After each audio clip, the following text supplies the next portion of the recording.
वक्रतुंड महाकाय सूर्यकोटी समप्रभ निर्विघ्नं कुर्मे देव सर्व कार्येषु सर्वदा।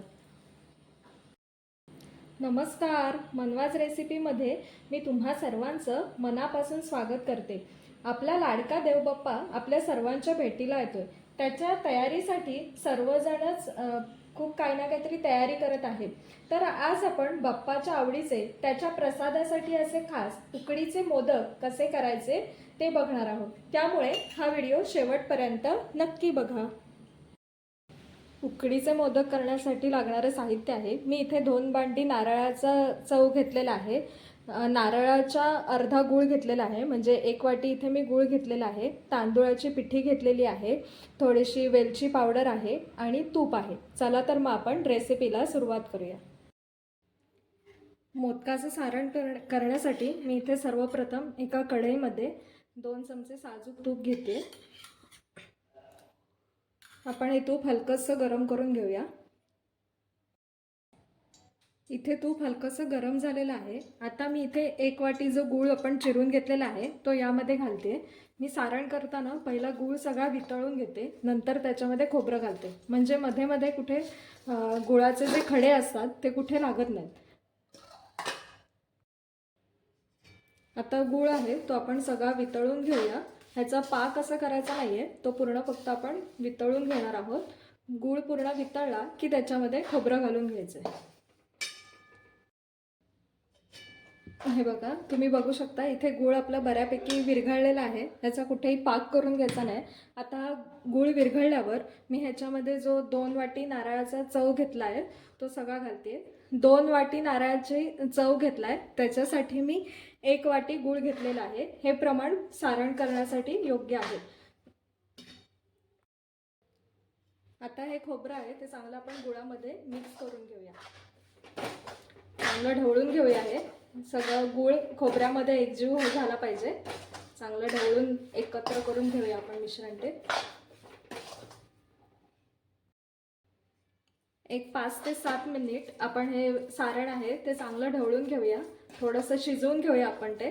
चांगलं ढवळून घ्यायचं मध्ये मध्ये। हे सगळं करताना गॅस बारीक ठेवूनच करायचं आहे, नाहीतर पुरण खाली लागू शकतं। व्यवस्थित एकजीव करून घ्यायचे। गूळ आपण आधीच विरघळून घेतल्यामुळे असं पुरण करणं सोपं जातं। इथे पुरणाला आपला रंग पण छान आलेला आहे। गूळ असा आपला काळपट नव्हता, त्याच्यामुळे रंग पण पुरणाला खूप छान आलाय। हे बघा, आता इथे आपलं सारण बऱ्यापैकी होत आलंय। अजून एक 5 मिनिटासाठी आपण याला व्यवस्थित शिजवून घेऊया। आता ते दिसताना थोडंसं ओलसर दिसतं, गुळाचा ओलसरपणा ह्याच्यामध्ये असतो, पण आपण हे तासभर आधी करून ठेवायचं, मग ते व्यवस्थित खडखडीत होतं। आता इथे आपलं सारण हे होत आलेलं आहे।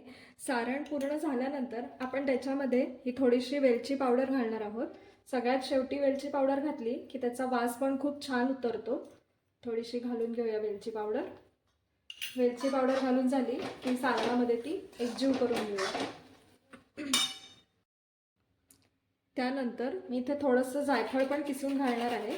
गुळाच्या पदार्थात जायफळाचा वास खूप छान लागतो। हे असं मी किसून घालते, याच्यामध्ये थोडंसं घालते। जायफळ घालून झाल्यावर सुद्धा हे मिश्रण आपण चांगलं ढवळून घेऊया। आता हे मोदकासाठी लागणारं आपलं सारण इथे तयार झालेलं आहे। आता आपण हे गार करण्यासाठी बाजूला ठेवून देऊया। तोपर्यंत आपण उकड वगैरे कशी काढायची ते बघूया। मोदकासाठी लागणारं सारण आपलं तयार करून झालेलं आहे। आता आपण उकड कशी काढायची ते बघूया। उकड करण्यासाठी मी इथे 1 बाउल पाणी घेतलेलं आहे। 1 बाउल पाणी आपण चांगलं उकळून घेणार आहोत। आता मी हे चांगलं उकळून घेते पाणी। त्यामध्ये आपण अगदी चिमूटभर मीठ घालून घ्यायचं आहे। त्यानंतर थोडीशी साखर घालून घेऊया, त्यामुळे आपल्या पिठाला एक रंग आणि छान अशी तुकतुकी येते। थोडीशीच अगदी मी साखर घालून घेतलेली आहे आणि थोडंसं तेल घालते। अगदी 2 ते 3 थेंब मी तेल। आता इथे पाण्याला सुद्धा चांगली उकळी आलेली आहे। आता मी ह्याच्या खालचा गॅस कमी करून घेते। गॅस कमी करूनच आपण यामध्ये तांदूळाची पिठी टाकून घेणार आहोत. जेवढं मी पाणी घेतलंय 1 बाउल तेवढेच मी इथे तांदूळाचं पीठ घेतलेलं आहे, ते सगळं यामध्ये मी घालून घेणार आहे. गॅस बंद करूनच घालायचं आहे, कमी करून घालायचं आहे थोडं. आणि मग हे चांगलं पीठ पाण्यामध्ये एकजीव करून घेऊया. पीठ चांगलं ढवळून घ्यायचं आहे. बघा इथे, हे बघा इथे आपली उकड काढून झालेली आहे. आता याच्यावर झाकण टाकून मी ह्याला एक 10 ते 15 मिनिटासाठी बाजूला ठेवते. झाकण ठेवून आपण याच्या खालचा गॅस बंद करून घेणार आहोत आणि एक 10 ते 15 मिनिटं बाजूला ठेवून ती चांगली मुरून देणार आहोत उकड.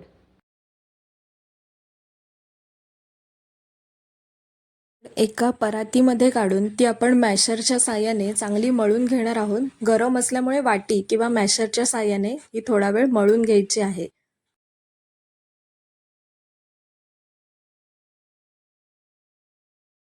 उकड चांगली गार झाल्यानंतर आपण हाताने चांगली मळून घ्यायची आहे.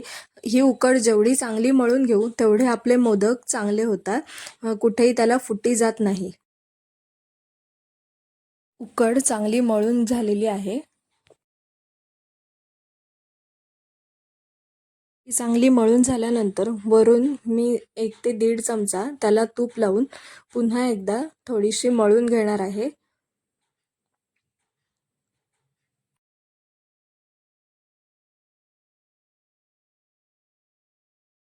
उकड चांगली झाली आहे की नाही ते बघण्यासाठी एक गोळा हातामध्ये घेऊन बघायचा. तो व्यवस्थित झाला तर आपली उकड तयार आहे असं समजायचं. उकडीचा एक छोटासा गोळा घ्यायचा. आपल्याला ज्या साईजचा मोदक हवा असेल त्या प्रमाणात ह्याचा गोळा लहान मोठा तुम्ही घेऊ शकता. तो गोळा हातावर आपण चांगला मळून घेणार आहोत. अशा पद्धतीने मळून झालेला आहे. त्यानंतर आपण अंगठाला थोडंसं पाणी लावून तो अंगठा मध्यभागी ठेवून आणि एक हात वरच्या साईडला पारीवर ठेवून पारी व्यवस्थित आपण करून घ्यायची आहे, वाटी करून घ्यायची आहे. जे पारीचं वरचा भाग आहे तो एकदम पातळ करायचा आहे, जाड ठेवायचा नाही आहे. व्यवस्थित आपण पारी करून घेऊया. अजिबात जाड पारी ठेवायची नाही आहे, पातळ पारी करून घेणार आहोत. अशा पद्धतीने पारी करून घ्यायची आहे.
तुम्ही इथे बघू शकता, इथे आपले खूप आकर्षक सुबक असे आपले 11 मोदक तयार आहेत. बाप्पाच्या आवडीचे मोदक तयार झालेले आहेत. आता आपण हे उकडवून घेणार आहोत.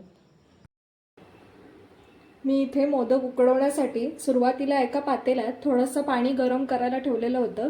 आता या पाण्याला थोडीशी उकळी आलेली आहे. त्यानंतर जे आपण मोदक तयार करून घेतलेले आहेत ते मी एका चाळणीमध्ये ठेवलेत. चाळणीच्या वरती एक केळीचं पान लावले, केळीच्या पानावर हे मोदक ठेवले आणि ही जी चाळण आहे ती आपण पातेल्यावर ठेवून देणार आहोत आणि त्यावर झाकण ठेवून एक 15 ते 20 मिनिटांसाठी आपण मोदकाला वाफवून घेणार आहोत. तुमच्याकडे जर मोदक पात्र किंवा इडली पात्र असेल तर तुम्ही त्याचाही उपयोग मोदक शिजवण्यासाठी करू शकता. आता इथे 15 ते 20 मिनिटं झालेली आहेत.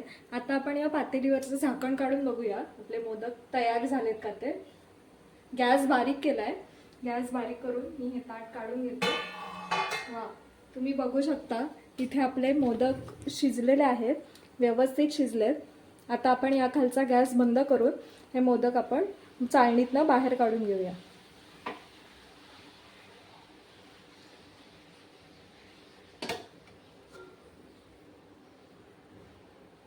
अशा प्रकारे बाप्पाच्या आवडीचे उकडीचे मोदक करून तयार आहेत. माझी रेसिपी आवडली असेल तर माझ्या चॅनलला लाईक, शेअर आणि सबस्क्राईब नक्की करा.